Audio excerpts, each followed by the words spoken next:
last time. I think I forgot to turn mine off, so I have it right here. But y'all go ahead and turn those off. If you haven't been to one of our nights for the museum, I want to welcome you.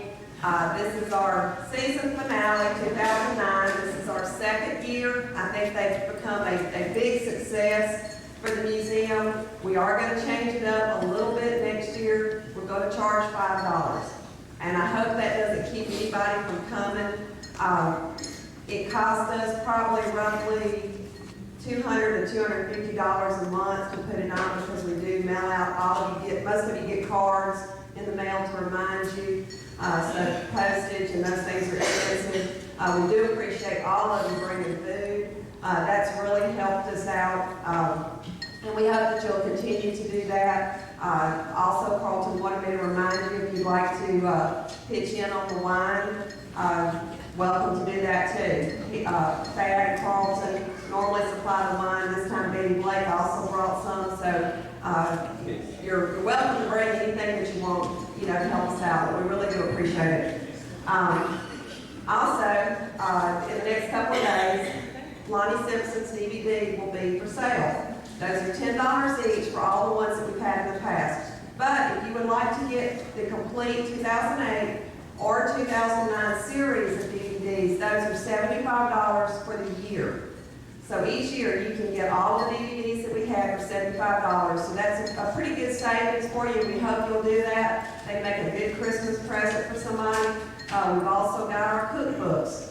We are almost out of our first and second cookbook. I'm down to about 2 boxes of each.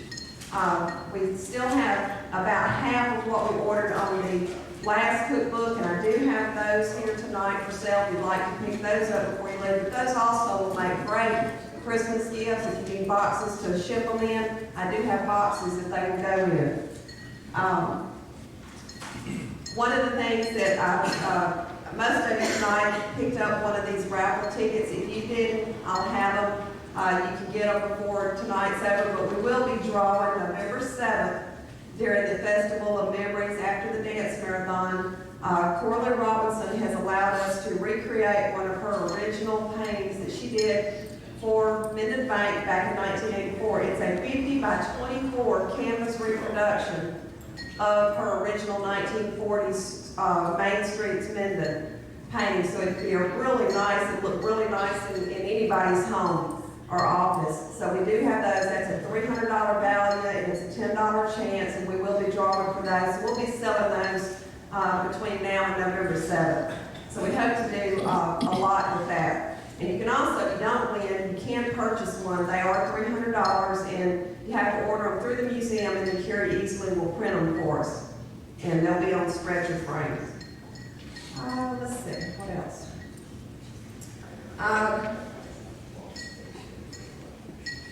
Couple of things that we have coming up. Of course, and Patty's going to talk more about that here in just a minute, but November 6th and 7th, pretty much almost the whole month of November, Midland is celebrating, or not celebrating, but remembering the Depression. It's the 75th anniversary of the Depression.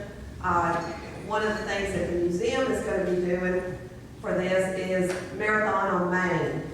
I know a lot of you do not want to participate in a dance marathon, but I really want to encourage you to pay your $20 and come up there and just dance 1 or 2 dances.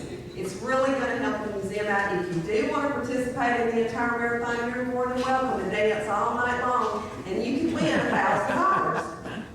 This is for ages 12 to 110. We're going to cut it off at 110. Just for liability reasons.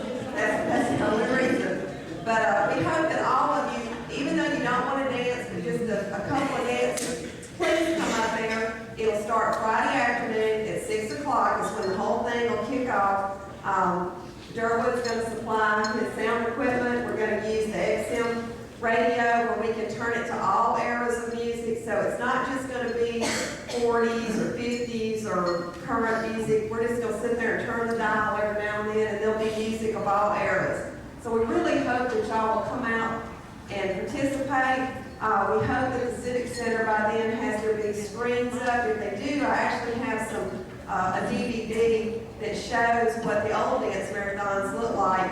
And they were pretty brutal. They would last sometimes for months at a time, and people were just drugged around the floor as they were asleep. We're not going to make it a brutal thing for people, but we do want some participation. So I hope that even though you don't want to dance the whole time, just pay your $20, come up, dance a couple of dances, and support the museum. Also, if you don't have anything to do that weekend, I do need help. I'll need people to sit there with me and sign up people and take up money at the door. So if you don't have anything, I really do need some help for that weekend too. Let's see. And then the next weekend is the Minden Cemetery Ghost Walk. If you've never been to Ghost Walk, this is the 6th year. We have people come from all over the country that come to Ghost Walk. We've got some different ghosts this year. If you think Harmon Drew is humorous, he's even probably going to be more humorous as a ghost. So he's going to be out there portraying one of his ancestors. And his wife Jean will also be playing a part with him. But we do have some new ghosts for this year, and it should be real interesting to say the least. And then Steve Fowler is always good to help me, and he brings some of his antique cars. So if you've never been to Ghost Walk, that is November 14th. We pushed it back a week. Tickets are $10. You get them at the gate. Starts at noon. The last tour starts at 3. We will have a couple of golf carts. If you want to bring your own golf cart, you're welcome. The tours last about an hour. But it's really a neat way to learn a lot of history. And like I said, people come from all over the country that come to Ghost Walk. And I get calls from people across the country asking me how to put cemetery tours on. They see our website and they think it's interesting. They see our commercials that are on the website. And I've talked to people just all over about how to put a cemetery tour on. So it's a lot of fun, and you do learn a lot of history. Anybody got any questions? Oh, good. No questions. Also want to remind my board members tonight, if you would, to grab the metal chairs and put those up so that our girl can come in tomorrow and clean for Patty. So if y'all would, remember to grab the metal chairs. Also, Lou will open the museum up tonight immediately after our speaker, and she'll stay open for about 30 minutes. So y'all really need, if you haven't gone over, if you didn't get a chance to go last time, we've added several things that you'll be really interested in seeing. One is we have actual footage of the 1933 day after the tornado that's playing. So if you haven't seen that live footage of the day after the tornado, it's really something to see. And that's at the tornado exhibit. And also our Black History exhibit now has its DVD going. So it's something, a lot to see over there that you haven't seen that we just got going. So I want to bring up Patty Odom now. And then Patty's going to introduce a few more folks, and then we'll get the program started. I want each of you to pick up a Minute magazine before you leave here this evening. If we run out, I have some in the back of my car, because this magazine really lets you know everything that we've got going on in Minden for the months of October, November, and December. We have a lot going on, and we invite you to participate with us. Same weekend as the marathon, we're having Main Trade Days in downtown Midland. The Methodist Church is having their Artisans Fair, and we're having a new event at the Woods Convention Center that's called Webster Parish Trade Day, so we have a lot going on. But I want to browbeat you a little bit to encourage you to please contact Shelley and sign up for a couple of hours of the marathon. She needs help. Just if you're a night owl, late night would be great. If you go to bed early, sign up early. But we do need help, and this will be a great event for the museum, but we need participation. Shelley cannot do it by herself. Even she and the board cannot do it, so we need your participation. And I do want to tell you also, besides the ghost tour, the tour of homes is going to be the first weekend, the first Saturday in December. We're also having to wrap it up downtown at the same time. So lots of things going on. And y'all pick up a Minute magazine, and it tells you everything that's going on in the community. And so I'm going to call up Carlton Prothro to introduce our speaker for tonight. Where's Carlton? Oh, there he is. Okay.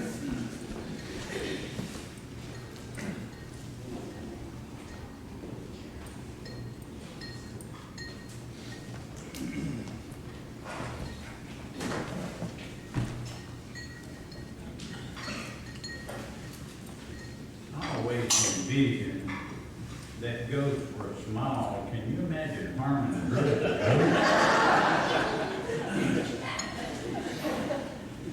I want to introduce the speaker tonight, Lonnie Simpson. Longtime friend of mine. We've both been teaching in Webster Parish for years and years. And we both have the same, I guess, educational philosophy. If you can teach them to read, you can teach them to write, and you can teach them to cipher, they can do just about anything. Lonnie, born, bred in Cotton Valley.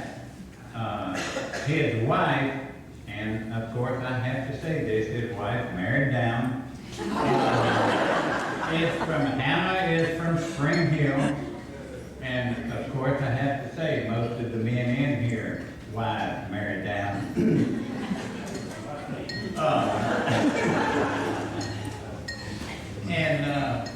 Lonnie from Cotton Valley, Hannah was from Spring Hill. He went to Northwestern, graduated from there, and came back here to teach. And he started teaching at Stewart. Then he became principal at Richardson. He was principal at Sibley, and he went back as principal at Stewart. Now, everywhere he went, he did an excellent job because even though he's a friend of mine and has been for a long time, an excellent, excellent educator. He and Hannah have one daughter, Stacey, and her main claim to fame is that she graduated the same year my son Lance.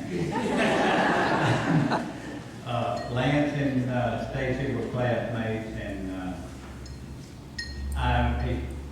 I remember her because she was truly raised right. A really, really sweet, smart girl. Now, I guess most of that came from Hannah, but she was a darling and still is. They have one granddaughter, Hannah, who lives in Alexandria, and they have some strange hobbies. Now, I want you to listen to this. They include riding horses. I think that's okay. Reading, that's my favorite. But now working with daylilies, I don't know. Lois does that, and I think Hannah does that. I'm not sure that Lonnie does that. But my friend of long time standing, Lonnie Simpson.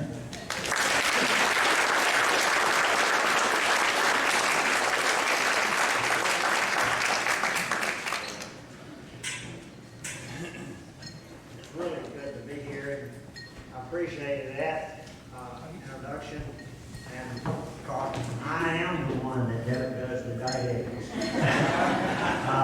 Got started those things one time because when we first built our house out in the country, we had somebody gave Hannah some of the old tiny orange ones there. We planted them, she put them in the back on the back fence, and you know how women are, they always want to change something around. So she said, I want you to dig those daylilies up and throw them away. And I said, well, I hate to do that. She said, well, dig them up. So you know how that goes. I dug them up. Then I went down the fence row and dug me some holes and stuck them down in, and they began to grow. And I kept them watered and taken care of them, and they got so pretty. Then I went to looking for daylilies. I didn't know there were so many different kinds. And today we have several hundred varieties out there of colors and things like that. But if you'd have seen me the last month or so on my knees digging grass, you'd have thought we put those things out there. But I do, and I want to say that I appreciate this museum group. They are, you know, I know that they move from place to place around town, and they have worked on this, and you know, it's a hard job, you know, moving things like that. But I think to have a permanent home now, and it's really an education, and really, this night of museum is a great thing, and it has helped us to grow. It's almost like a jigsaw puzzle, you know. we're putting things together and we're all hearing the same thing. And I know the lady that came last time and spoke about the Claiborne and Webster Parish together, and then the one that came from Bossier and spoke about which part of Webster was Bossier Parish. And that's good for us to know, because I think today that we've lost so much history in our schools. It's not taught like it was when I was there. It wasn't even not taught like it was when I was teaching the 6th grade, because we had a geography book and a history book. And the geography book for the 5th grade was about America. And the one in the 6th grade was about European history. And it really helped the kids to get a vision of why things happen. And they talk about the Depression. You tell kids today about what people went through, they don't believe you. These young people don't believe that happened. But it happened, folks. And we need that history. We need that knowledge. We need to understand it. And that's why I grew up in Cotton Valley, and I'm proud of it. I really can tell you that. It was a great community. Now, I don't want you to be thinking when I'm talking tonight about what you've been reading in the paper and about the town and things like that. I don't want you to think about that, because I'm not going to be in that area. I'm going to be back years ago when I was a kid growing up in Cotton Valley, and what we had there. It was great. It was really an important place. They've always said that Cotton Valley was the Mason-Dixon line in Webster Parish. Well, we need to eliminate that Mason-Dixon line, and we all need to be a unified group working to improve. But the first man that came that I found in the record on was a hunter fisherman that came, and he lived just west of Dorcheat up on that hill. And he used trout and hunted in Dorcheat bottoms, trying to make a thing. And most folk don't understand it, but at one time there were, and this was way after his time, but there were 4 fish camps on Dorcheat. Mr. Ryder had a camp, Mr. Pee Wee Emerson had a camp. I can't remember the other lady and man that lived in the curve, and then Mr. Cox. And David Peterson can tell you about the Cox man. So, it's really been an interesting town, and it had a lot of advantage. They don't know where that first man's name was. Last name, first name, what? But his name was Thomas. That's all they know much about it. And but anyway, then Mr. Burton Deck came, and he lived out close to the CBOC plant now in that area. He was a farmer, and he raised cotton, which that was why most of the people came to that area, because of the rich soil there. And he was a farmer there, but he was a very religious man. And it said that he had been in a revival somewhere, and he had gotten under conviction, and he got saved. But he was a good old Baptist. He believed you had to go under the water. So he went down to Vodka, stripped off his clothes, and jumped off in Vodka and baptized himself. So he came back, and he stayed there several years and farmed, and then he left and went to Texas, and he came back later years, and he went back to his farm, and he died in 1902. But the real starting of it was a fellow by the name of Christian Waller. Came there in 1851 and was a farmer, and he was given land there because of his participation in the Mexican War. He was given the land grant by Millard Fillmore, and he lived there and he farmed the land. Then eventually he sold his portion to Mr. Ferdinand Lee. And Mr. Lee purchased, ended up owning about 2,300 acres of cotton and working fields there in that area. But then, and some of these names I'm going to go through, and a lot of names I wish I could call for you, but time runs out after a while, and you just can't get everybody in, and you can't bless everybody, because there were some Robies and there were Coxes there and all this. But we're just trying to limit down to this. But then a name that came very prominent back in those 1858 was Hodge. The Hodges came into existence then and moved there, and they bought the land there from the 2,300 acres from Mr. Lee, and they gave him for the 2,300 acres and a house place and everything. They paid him $15,000. That was a pile of money in that time, a lot of money.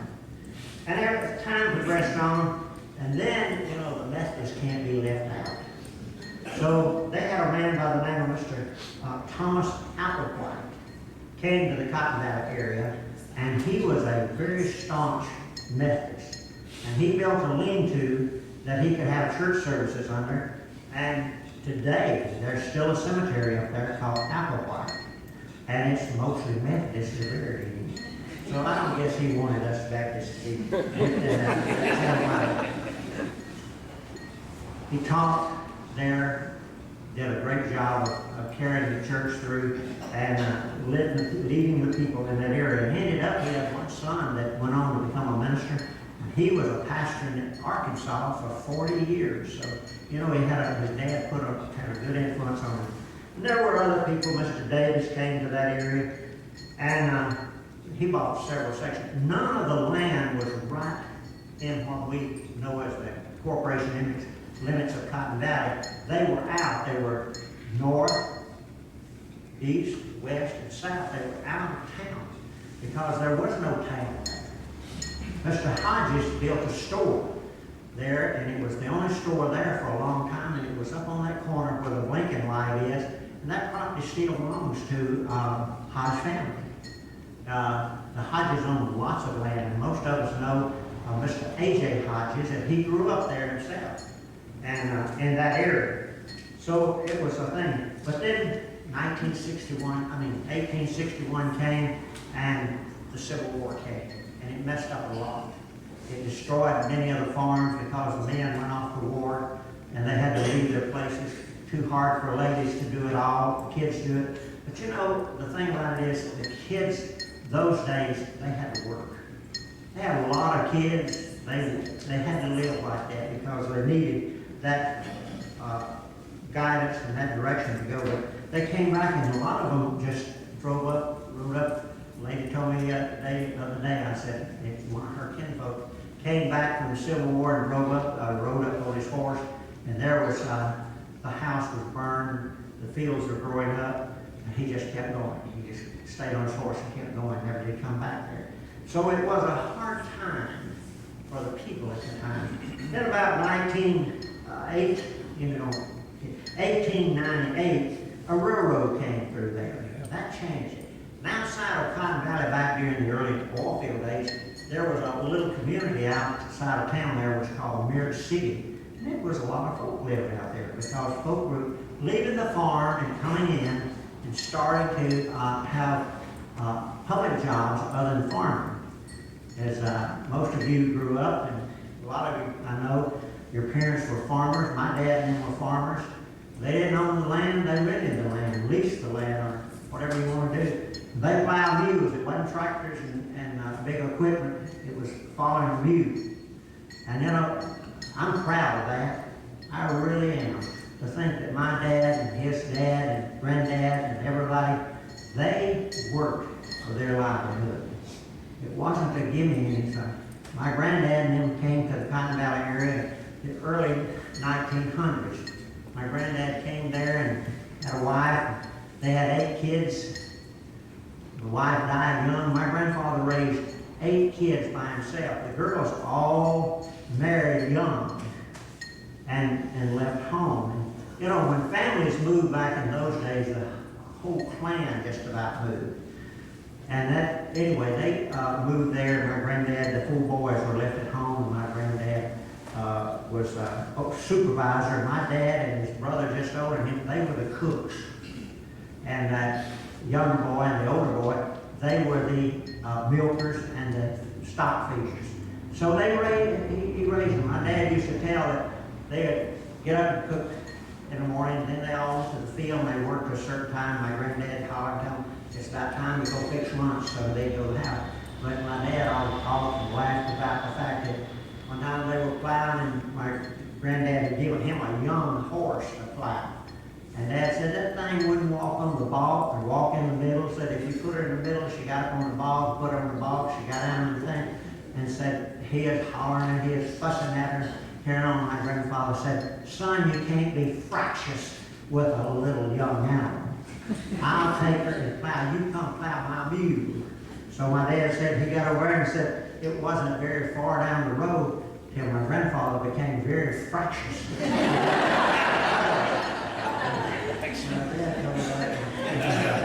But anyway, when the railroad came through, the man divided the land up into sections and began to start a town there.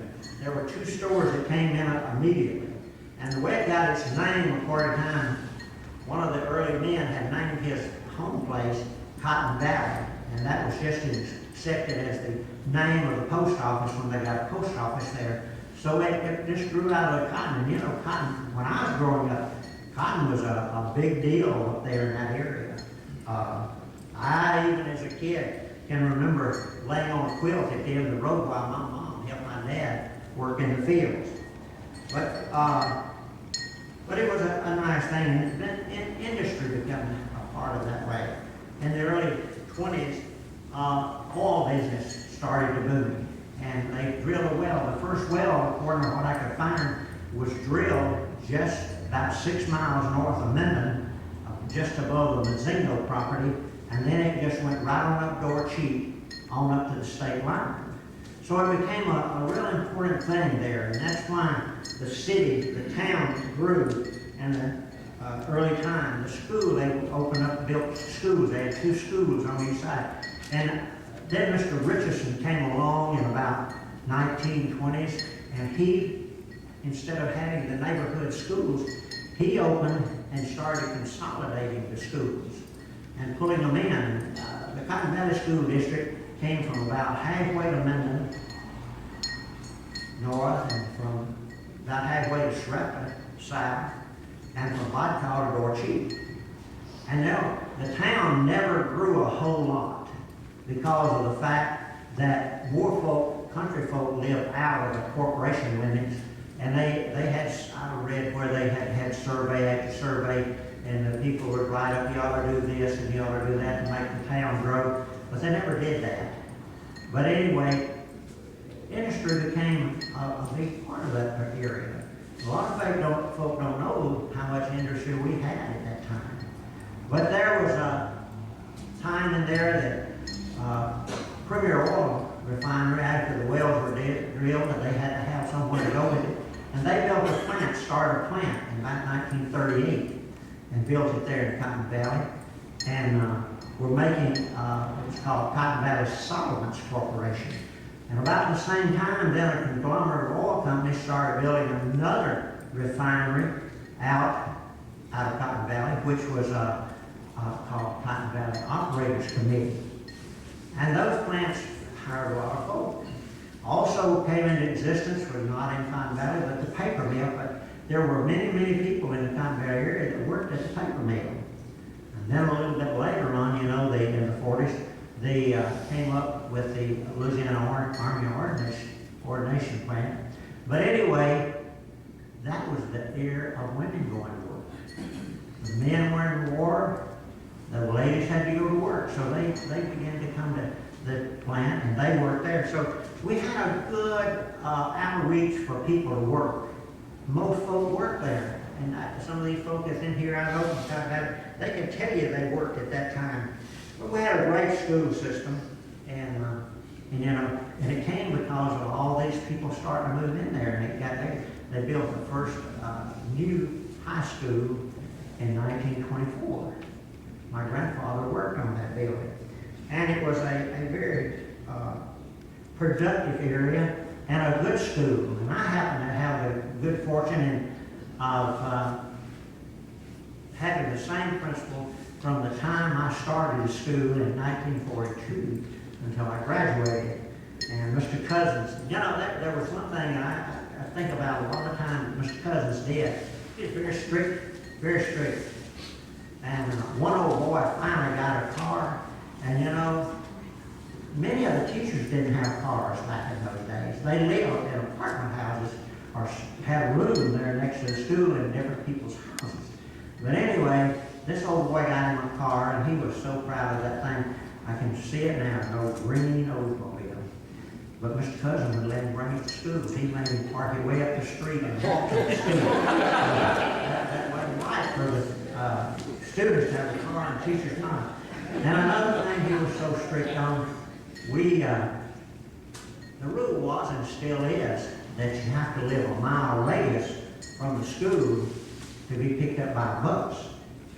Well, I could stand up on the second floor of the building and I could see my house. But I had to go through pastures and weeds and every kind of thing like that to get to that school. So I had to walk around the road, and it was more than a mile, but Mr. Cousins said it's radius, not length. And so you keep walking. So I walked to school all that time. And during that time of the oil industry and the other plants coming in, then they had several contractors that developed to be pretty good-sized contractors. One of them was Mr. Doc Steve. And he did dirt work, a lot of dirt work, road work, and things like that. But Cotton Valley was a community that, as Hillary Clinton says, it takes a village to raise a child. And that's kind of the way it was there. If I were doing something wrong and somebody corrected me, and they did that a lot, my mom and dad never mentioned it, never said a word, because they found out, because my mom had eyes in the back of her head. And you know, we did not have telephones for a long time up there. You could live in the community area. And it was like, what's Andy Griffith's? Mayberry. It was almost like Mayberry, you know, with bunch of little sticks in it. So we didn't have telephones, and we lived just above the North Baptist church there, but it stopped just above the church, no thought. So we didn't have telephones, but my mom always knew. And we were corrected. We'd be walking to town, kids would, and ladies would come out and say, "You going to town?" "Yes, ma'am." "Yes, ma'am."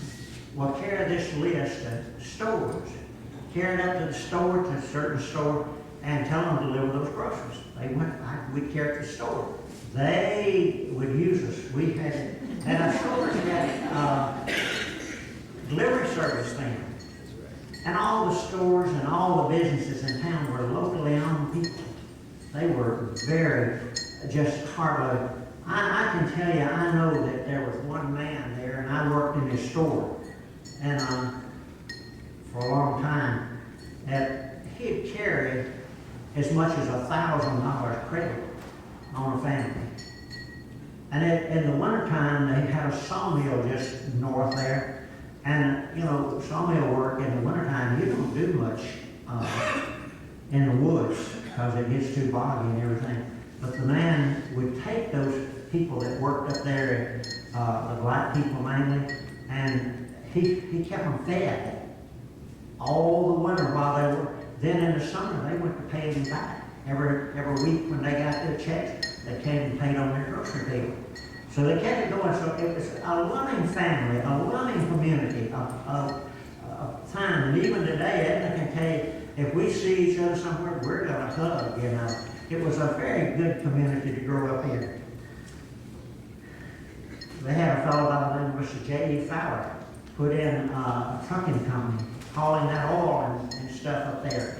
And you know, Mr. Fowler told one time that the first truck he had was a little tank on the back of a flatbed truck, that his airplane hauled a lot more fuel than that tank did. But he developed into a company called Falco, and it became big. And then Mr. Wayne Cragg began to tie all that oil field in, put in pipelines, and he became a successful man. And there were a lot of little things. So work was an important factor to us. The town, and I'm just going to give you, I'm not going to tell you who they were. The first, they had a car dealership there. Thad Anderson's uncle started it. And he stayed at a place called the Ruby Hotel. And most folks don't know that Cotton Valley at one time had 4 hotels. They had the Sty, the Yates, the Ruby, and the Minden.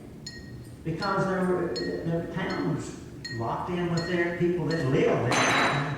But it was a very important and very interesting place. But we had 6 grocery stores. We had 2 hardwares, 2 dry goods, had 2 doctors, a dentist, a chiropractor, which at that time went under the title of a masseurist because chiropractors were not accepted in the state of Louisiana. We had two drugstores, had a movie theater, had a bank. I had a shoe repair place. So back then you had to repair shoes instead of going buy a new pair. And they had car dealerships. One time at San Sandwich's, folk opened a Ford dealership there. After they closed that down and left, Mr. Alexander came there and opened an Oldsmobile dealership. And then after Mr. Alexander got old enough, retired, went back to his home place down around the shadow, Mr. Waller, Mike Waller's father, ran a Ford dealership there for a while. So it was a very interesting. We had a lumber yard and we had 2 dry cleaners. So it wasn't just a little town like, you know, it wasn't nothing there, you know. And that's what a lot of folk in Paris thought. There wasn't anything there. But you know, like everything else, there comes tragedy. At 2 times, Cotton Valley had big fires. One of them was before my time. It was the Yates Hotel, and the other buildings right around it on the northeast area of town. And if you, I know some of you have been through Cotton Valley. It's built in an L shape.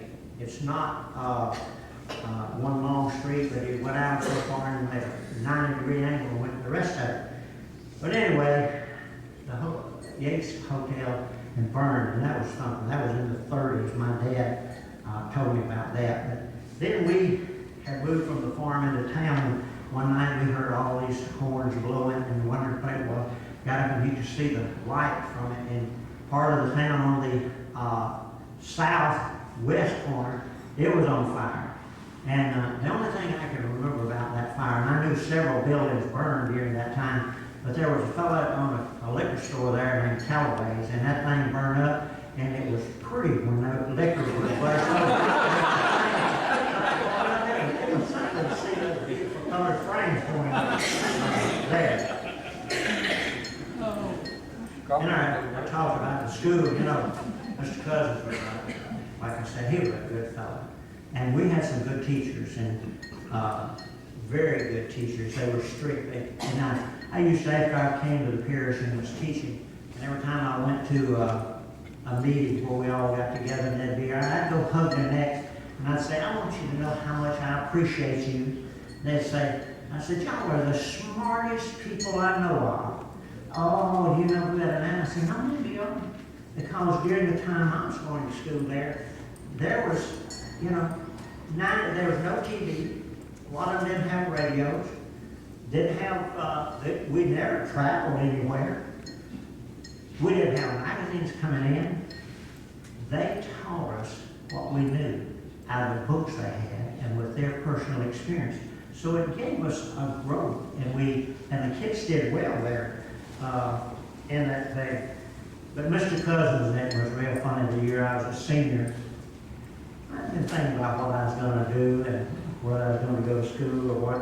And I could have gone to work in the oil field there and done like that, but I had a cousin that graduated from, grew up in Haynesville, and he went on to college down at Northwestern and got a degree, and he was an only child.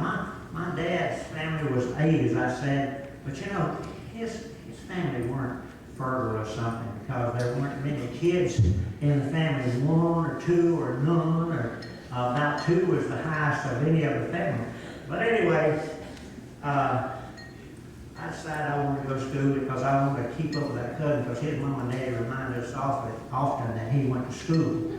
So anyway, I went in and talked to Mr. Cousins close to my senior year, and I said, Mr. Cousin, I think I'm going to go to Northwestern School. And he said, well, that's good. I said, I'm going to go into education. He liked to faint. I said, Mr. Cousin, I just think that's what I want to do, elementary education. He said, sit down there, boy. Sit down in the chair. So I sat down there. He reached down and dug in his drawer. He had a habit of cocking his head sideways when he was thinking about something. And but anyway, he pulled out a test and gave me a test. He never told me what I made on that test. But after I went off to school, when I'd be back in the holidays, he'd let me teach down there. So I figured I must have done pretty well. He was fun. But they had a program there every Friday. The day school started at that school, the teachers had their meeting. he gave them a sheet of paper and they had every weekend, every Friday listed on it, and a teacher's name was beside it. That meant that teacher was to have a program for that Friday. That was for her to get a live production. Sometimes we went to the gym and they gave us some rules and they played a ball game. But every Friday at 10:25, we went to the auditorium or the gym.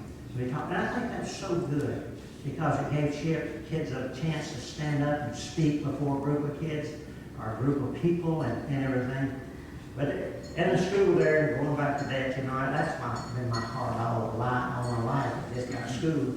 But we had one teacher, boy, she was tough. She was tough. Anyway, I've seen mothers, Mr. Cousins, on the first day of school, we'd go in, he'd get over there, have one teacher come down. We had 2 grades of everything except 8th grade. And then we had high school classes. But he'd have one teacher stand over there, one teacher stand over there, and he would call out names. He'd call your name and you would go to Miss so-and-so or Miss so-and-so. And that lady taught 3rd grade, and when they called a kid's name to go there, the kid wouldn't cry, but the mom would. She was tough. Then after I came to Minden, I was bird hunting with the boy, and we were out here. He was working on a house, hanging out there, and so I stopped to visit with him and see when we were going to go bird hunting the next day. And there's a man came by, Mr. Gray, and he heard us talk about school, and he said, "Well, I can tell you boys one thing." And I said, "What's that, Mr. Gray?" He said, "Y'all never had a teacher as mean as I had." He said, "I had the meanest teacher ever walk in the world." I said, "Oh, she was bad." I said, "I had a teacher worse than that." He said, "No, you didn't. No, you didn't." And we argued back and forth a few minutes. I said, "I'll tell you what, Mr. Gray, I'll bet you I can tell you that teacher's name." He said, "Well, you didn't go to school where I went to school and grew up." I said, "No, sir, but I can tell you that teacher's name." "How do you know?" I said, "Her name was Dora Fuller." "How did you know that, boy?" I said, "Well, our uncles Harry and Shonaloo, and they told me about it." It was great, you know. But after I came to Minden, though, I found out she was still alive, and I went to see her. And I went by her house, and she came out then, and I told her, "Well, she was shot," and I said, "Miss Fuller, I teach school in Minden." "What?" I said, "I teach school in Minden." And I told her, I said, "I want you to know how much I appreciate you. You know, back then I didn't appreciate you very much, but I can look back now and you taught me probably more how to study, more how to sit down and be quiet than anybody I know of, and I want you to know, I really appreciate you." And she said, "Well, I appreciate you coming by and telling me." But then tragedies coming in 1947 at December the 31st, between 4 and 4:30, somewhere along that. I was supposed to have gone to RAs at the First Baptist Church, and someone told me that they weren't having it, so I went on home. And my dad and I were out in the yard looking, and we saw this cloud in the west. It was the most sinister looking cloud that I've ever seen in my life. It wasn't black, it wasn't blue, it wasn't purple. It was black. It was awful. It was just rolling and boiling. But just above the tree line, it was white as a sheet of paper. And just above that, it was dark. It was black. Anyway, we sat there and we watched it and we talked back. My dad said, "Well, I believe it's going up that way." Anyway, in a little while, we heard this train. We didn't know what it was. So my granddad lived right across the road, so he said, "Go over to Pop, and let's see what that, if he knows anything about what this might be."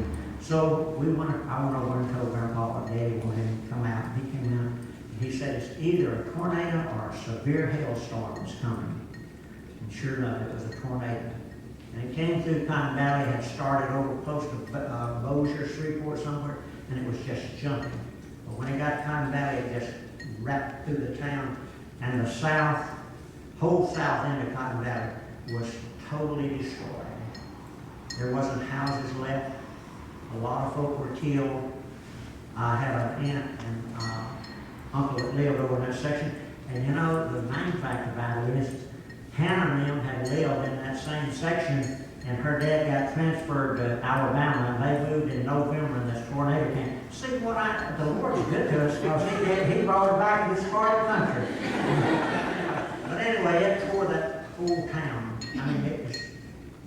And Mr. Red Otter was the man that was the worked for Gulf South, I believe it was, which was the water and electrical company there in Cotton Valley. He said when it was over, he and his house was at Midland. He was over the north end of town, side of town, and he thought, I've got to get to that main switch over on Highway 7 and get this electricity turned off. And he said he climbed through it. This was Mr. Hodges' land. He had to cross it to get to Highway 7 to turn pull the major switch to the Cotton Valley, because lines were down everywhere. Anyway, he started across there, and it's a pretty good ways across that pasture. Had to cross a little creek, and he said his ran till his heart was just and he thought, I don't know where I'm going to make it or not. But he said, I heard a noise, and I looked back, and all that wind and all that noise, the old bull had gotten stirred up, and he was out. It didn't take me but a minute to get on across that pasture. The town that was there, my dad knows one of his sisters was killed. There were two in that house that killed. Mama said that what happened on that was he and his brother lived by side by side, and they were out looking at the cloud too and wondering what all that noise and all everything was happening. But anyway, the lady that his sister-in-law lived next door had a baby that had been sick and had been in the hospital, and they had just brought her home. She told them, said, you come over to our house, and said, because I can't bring the baby out. So they all went over to their house. And my uncle said that got to blowing so hard and so stout that the house was just shaking all over. Well, he pulled a curtain down there by the window because he tried to keep glass out. And he said, when I guess they got in the middle of that thing, he said that house just began to float like a balloon going up, and it just exploded. And they found them all buried up in a fence off from their house over there. Killed my aunt. The funeral director up there said more people died from broken necks than anything else in that storm. But they just cut them up, cut my cousins and my uncle up in a bad way. But you know, there's sadness, but there's always joy, and always laughs out of it. And out of town, Western Cotton Valley, there was an elderly lady, and she was at home by herself. They had a big old house, and she told that she had been in a storm before and knew something about it. So she decided, I don't know what I'm going to do. This old big house, it'll blow away. And I think I'll put some covers right down below my house, and I'll get down there. And she got up and chugged off down the road to where those covers were, and she's going to get up down to try to be out of that storm's way. Well, she got down there, and when she did, she realized she couldn't get up in the cover. They were too small, and she said it was too close to run, or too close to go back to the house. So I just got down on my hands and knees and stuck my head up in that cover and said my behind was sticking up and said everything came through the bag. And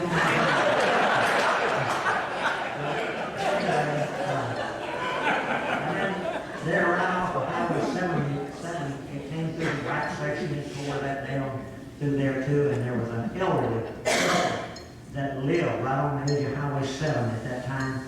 And when people found them, they were out in the old man and old lady were out in the street, and the house was gone, just blown away.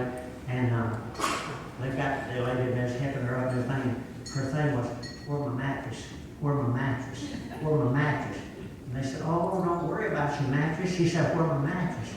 Well, they didn't know where the mattress was. It was gone. Come to find out, they found the mattress. She had all her money buried down in that mattress. She got her money there. That's why she was hunting that money. You know, everybody you can't believe how many folk got shovels out and went to dig holes to build storm sewers. And everybody was afraid of it. And the high school building at Cotton Valley always had a crack. It was a nice building. But anyway, Miss Carnahan's 8th grade class, it was a gloomy day like it's been the last day or two, humidity, hot, everything else. Anyway, people were afraid, that poor kids were scared to death, if gonna be another storm, be this or that. But anyway, this old big boy was sitting in the back of the room, and there's a girl sitting over next to the door, and she was propped up about half asleep back there in the back, and the door, Raph got in that door, and it was coming to, going real slow. And about the time it got where it was fixing to hit to, she just, ah! And when she did, that old boy jumped up, and there were those kind of schools where one desk was another seat on it. He just dumped that old gal out in the middle. It was, we laughed about that, but it was a good school. It was a good community.